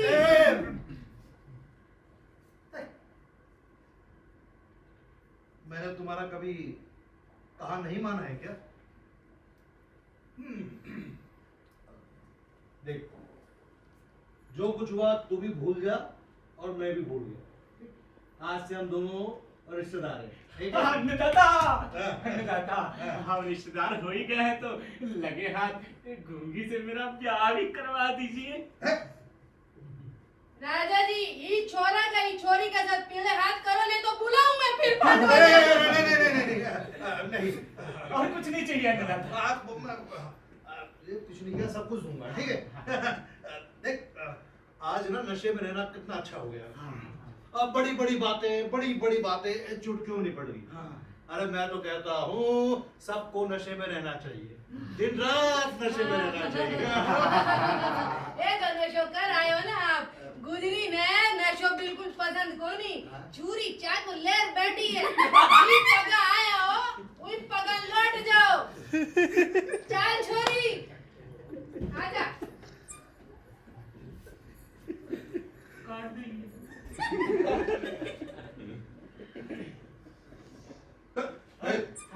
तू क्या सोच रहा है तुझे मैं बहनोई कहूंगा? नहीं, तुम कहोगे तो इसे मैं बहनोई कहूंगा। चल, तेरे को मैं ना रियासत में हिस्सेदारी दूंगा। पहले बहनोई कहो।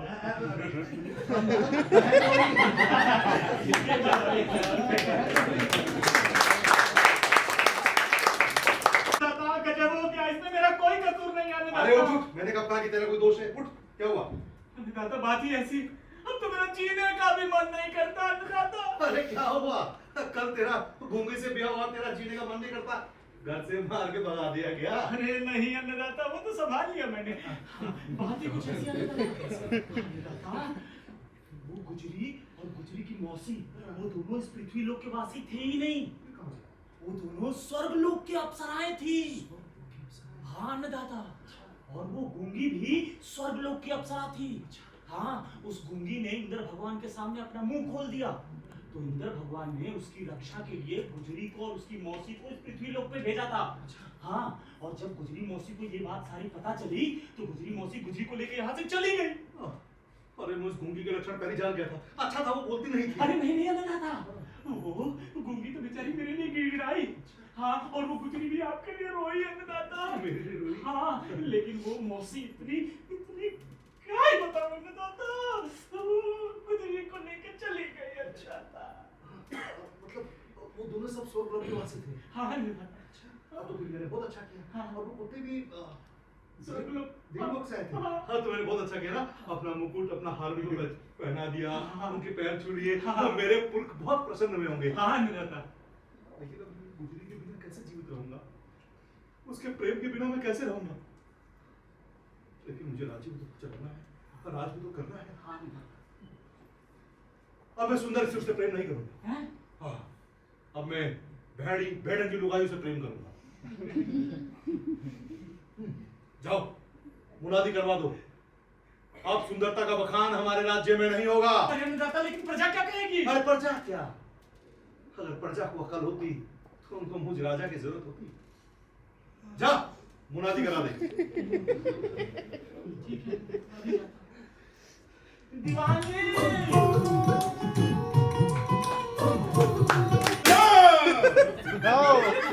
सुंदर लुगाइयों को छोड़कर काली, कलूटी, ढेंगी, नाटी, छोटी, ठठरी, दातली, लंगड़ी बोला?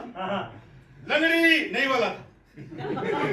लंगड़ी, लूली, जितनी भी बदसूरत औरतें हो, सब कल महल में पहुंच जाए।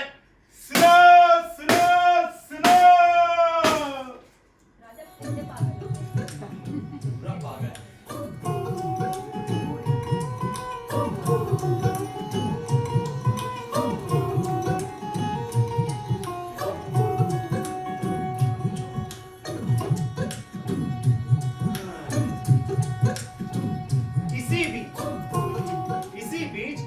गुजी और मौसी वापस आते हैं, पर उनसे गांव में मिलने कोई नहीं आता। गुजी के घर वाले भी नहीं। क्यों? सभी लोग ये सोचते हैं कि ये लोग 1 साल से कहां थे, और जब राजा ने दुहाक दे दिया कि बच्चा किसका है, किसका है? खैर बच्चे ने जन्म लिया। छोटी तीखी नाम, रेशम से बाल, प्यारे प्यारे पैर, और ये छोटी सी मुट्ठी। ऐसा लगता है सारी दुनिया इनमें बंद हो। समय बीतता चला गया। गुजरी का बेटा बादल और गूंगी की बेटी बरखा दोनों साथ साथ बड़े होने लगे। गुजरी और गूंगी ने सारी बात बादल को बता दी। आइए देखते हैं आगे।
कसम खाता हूं मां, मैं तेरा बदला जरूर लूंगा।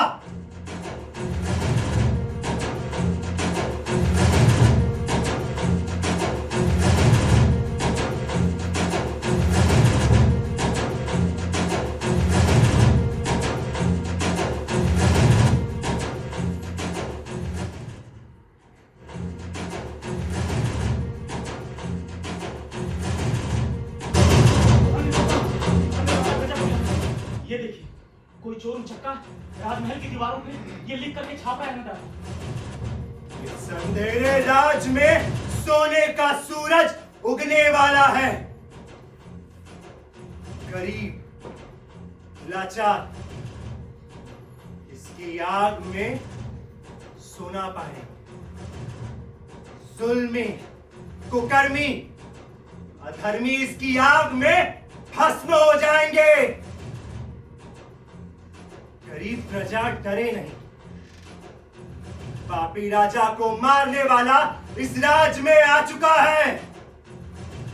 महाराज, आपका राज अब खत्म हुआ समझो।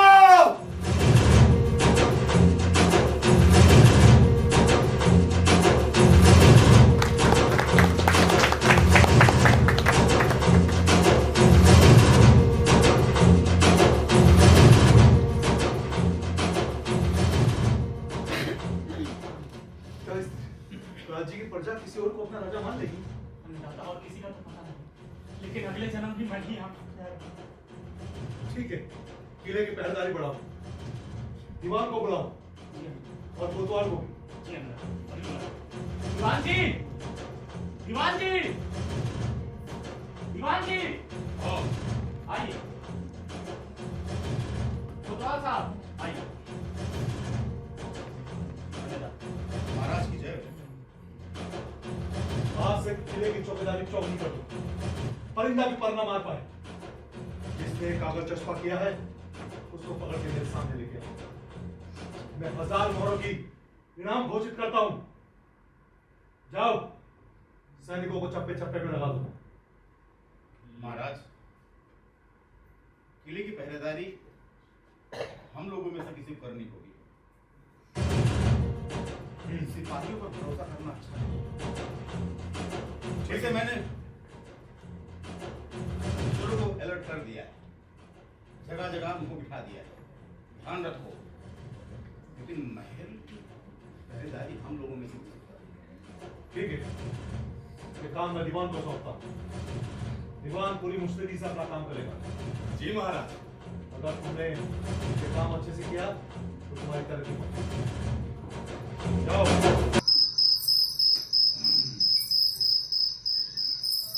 जागते रहो।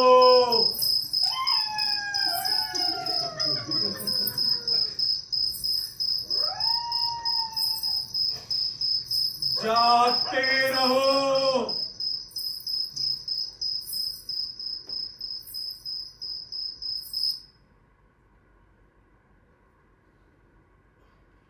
जागते रहो।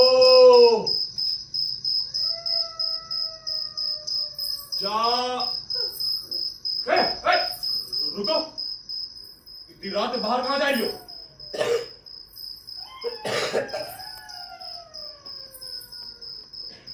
वो कागज चिपकाने में बदमाश डर नहीं तुम्हें? बाहर निकलो मना है। तुम्हें पता नहीं है? पता तो था, पर आप पहरे पर हैं तो डर कैसा?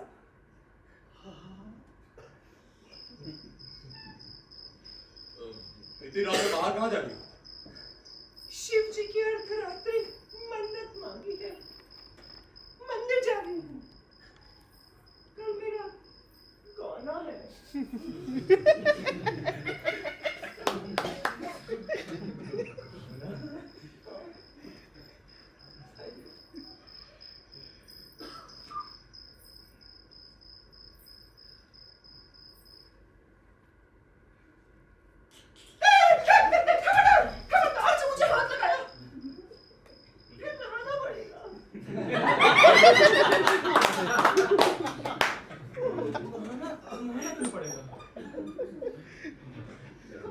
मुझे तुम्हारे लक्षण ठीक नहीं लगते।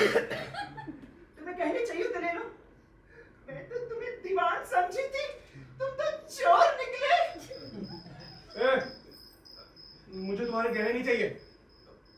मैं ही तो दीवाना, मतलब मैं ही दीवान हूं। मैं तो बस देख रहा था कि वैसे आप दीवान ही हैं। चोर होता तो पहले कहने छीन लेता। इसे क्या देख रहे थे? देख रहा था कि दिया में तेल कितना बचा हाय दया, कहीं दिया बुझ ना जाए। मैं मंदिर जा रही हूँ। अरे मेरा पीछा कर, इस तो मिलेगा नहीं ना। अरे मैंने चोली में नहीं छिपा रखा। जो मुझ पर शक कर रहे हैं। शक नहीं, मुझे पूरा विश्वास है। क्या? तुमने चोरी में ही छिपा रखा। हाय दया, चोली में? मुझे तलाशी चाहिए। क्या? तलाशी? अगर आपको शक हो ही गया है तो मंदिर साथ चले, मुझे भी तसल्ली हो जाएगी। जी जरूर, चलिए। चले चलिए।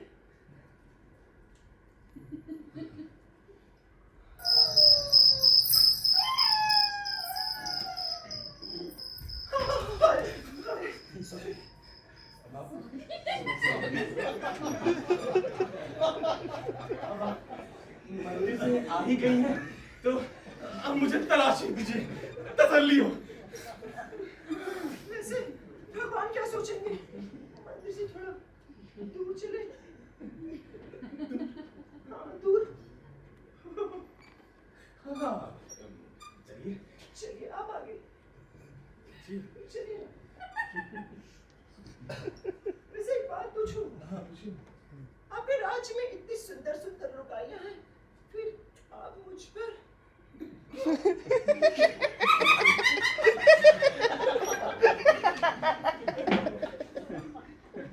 जब से महाराज ने कुरूप लुगाइयों से दिल लगाना शुरू किया है, तब तो सुंदर लुगाइयां देखने को मिलती कहाँ है?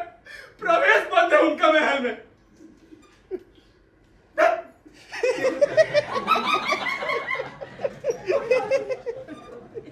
क्या ये सब छोड़िए ना, ये क्या रखा है कंधे पे? ये घोड़ा है।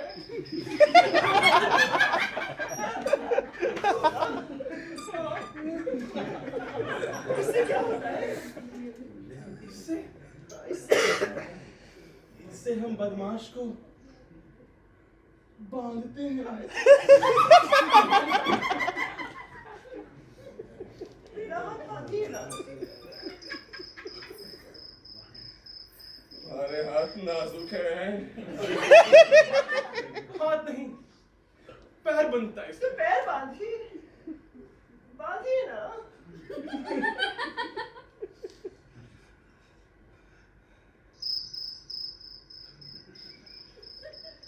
तुम्हारे पैर भी बहुत नाजुक हैं, छिल जाएंगे। ये देखो, मैं अपना पैर डाल के दिखाता हूँ। ये ऐसे जाता है और ऐसे बनता है। देखो, एक बार देखो। एक बार बांध थोड़ा के धीरे करना, मेरे पाँव भी बहुत नरम है, छिल जाएंगे। एक बार नहीं, धीरे। थोड़ा सा। नहीं, एक बार नहीं, एक बार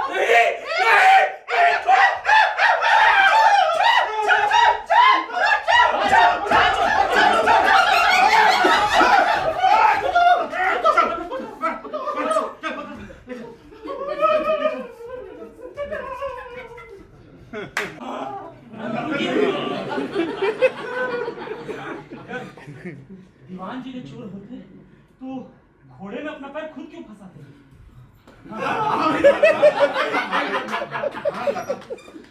सही कहा। कल से किले की पहरेदारी मैं करूंगा। जाओ मुनादी कराओ। बेवकूफ।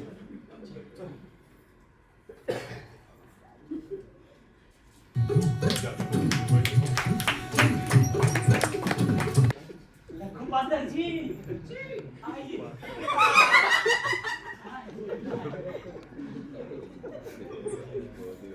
राजा साहब नीचे। जी कैसी हैं आप? क्या बताऊं कैसे हूँ? आपके राज्य में वो चोर मेरे बच्चे लूट के ले गया, साथ में 2 दासियां भी ले गया। अब नहीं, 100 सैनिकों को भेजकर उस चोर का पीछा करो और उसका हमारे सामने लेके आओ। जी हमें अभी जाओ, के साथ ऐसा हो जाए जी तो हमारा रात को नहीं बेकार। तुरंत जाओ। जी हमें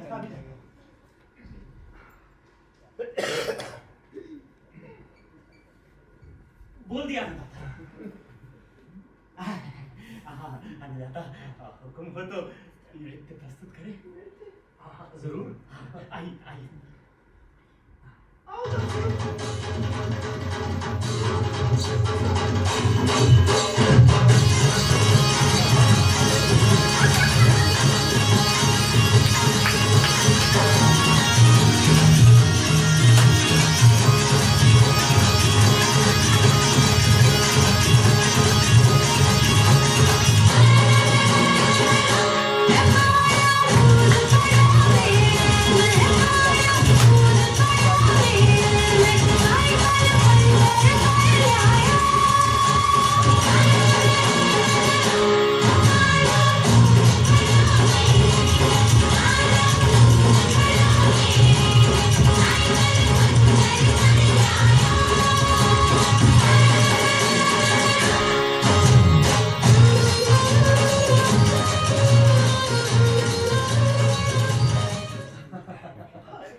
बहुत खूब रखो पातर जी। शुक्रिया। मुझे लगता है आप लोग थक गई होंगी। बहुत ज्यादा।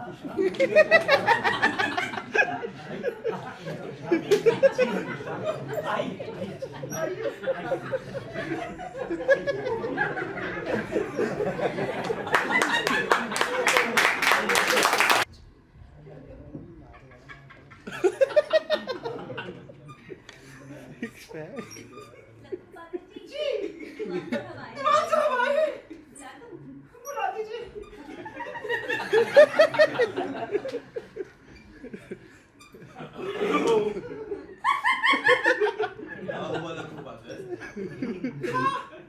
खाज हो रही है। दासियां थी तो अपने जबान से सहलाती थी, अब कौन करेगा? हम करेंगे। अच्छा कहाँ खाज हो रही है? यहाँ लीजिए।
कैसी है रखो पात्र?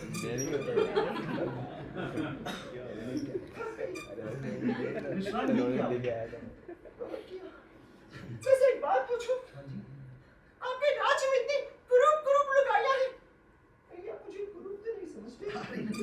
ऐसी कोई बात नहीं है। नहीं जी अन्नदाता। तुम बाहर जाओ और किसी को अंदर आने मत देना। हाँ हाँ ठीक है। दासी आओ! चलो यहाँ से! यहाँ का पानी मेरा बेहरा है। लखपत जी, चलो यहाँ से! अरे क्या हो गया? अरे क्या हुआ लखपत जी? आप मुझे अपने इस राजमहल में कैद करेंगे? आपको पता नहीं है क्या? उड़ती हवा से मैं कहता था ना लखू पात्र ऐसी वैसी नहीं। एक काम करो, तुम बाहर जाओ और इनके लिए सुनो तो लखू पात्र, इनके लिए पुरस्कार की व्यवस्था करो। जी अन्नदाता। जाओ आइए।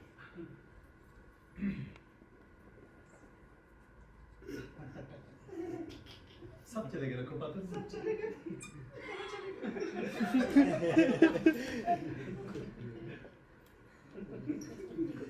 अरे ये क्या कर रही है लखू पात्र? खाज हो गई है। दासियां थी तो अपने जबान से सहलाती थी, अभी कौन करेगा? इसमें कौन सी बड़ी बात है? लो मैं सलाह देता हूँ। देखिए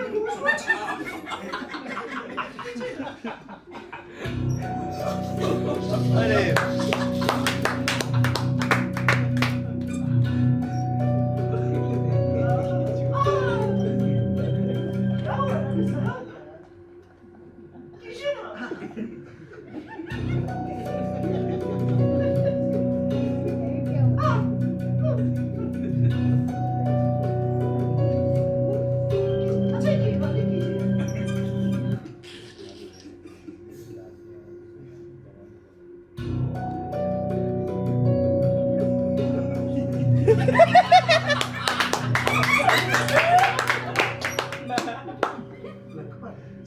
इसमें बदबू आ रही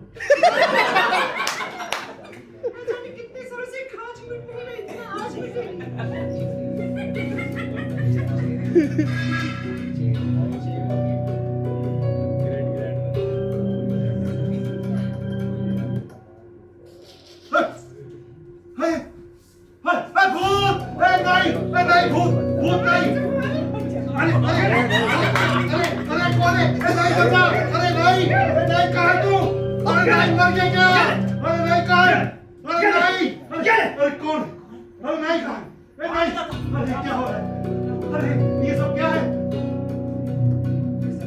अन्नदाता, अब तो भगवान भी आपको नहीं बचा सकता।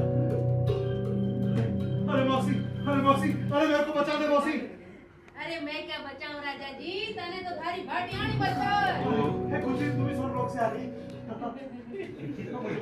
मुझे माफ कर। मैंने आपसे कहा था ना कि आप ही के कुंवर के हाथों आपके सर पर जूते ना लगवाए तो मैं भी सच्ची भाटियाणी नहीं। भाटियाणी, ये मेरा बेटा जी नहीं।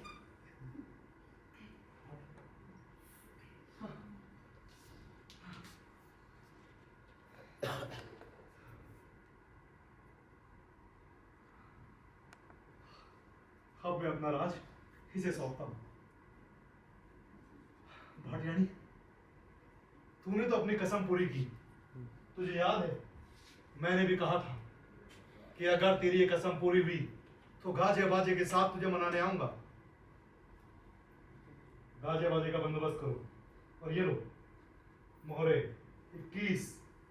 गाजे बाजे की रात खत्म ना हो 21 मोहरे की मन्नत बोलो। इसकी कोई जरूरत नहीं है। तो गाजा बाजा बनाए जाए।